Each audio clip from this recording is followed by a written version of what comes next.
नाज़रीन तवां खे ब्रेकिंग न्यूज़ ॾींदा हलूं। मुल्क में कोरोना वायरस जा हमला जारी आहिनि ऐं गुज़िरियल 24 कलाकनि दौरान 4 डॉक्टर हयातियूं विञाए वेठा आहिनि।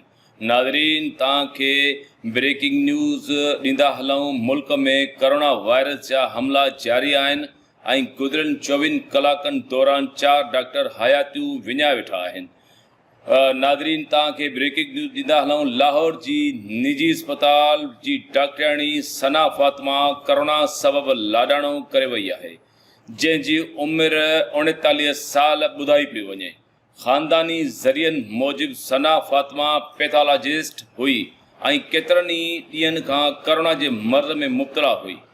होॾां गुजरांवाला में सीनियर डॉक्टर ऐं नफ़सियाती माहिर डॉक्टर नईम अख्तर भी कोरोना वायरस सबबि लाॾाणो करे वियो आहे। ख़ैबर पख्तूनख्वा में अफ़गानिस्तान सां वास्तो रखंदड़ डॉक्टर ख़ानज़ादा भी कोरोना वायरस सबबि ज़िंदगी जी जंग हाराए वियो आहे, जॾहिं त बलूचिस्तान जे शहर कोयटा में MBMC ट्रामा सेंटर जो इंचार्ज डॉक्टर ज़ुबैर अहमद भी हयाती विञाए वेठो आहे।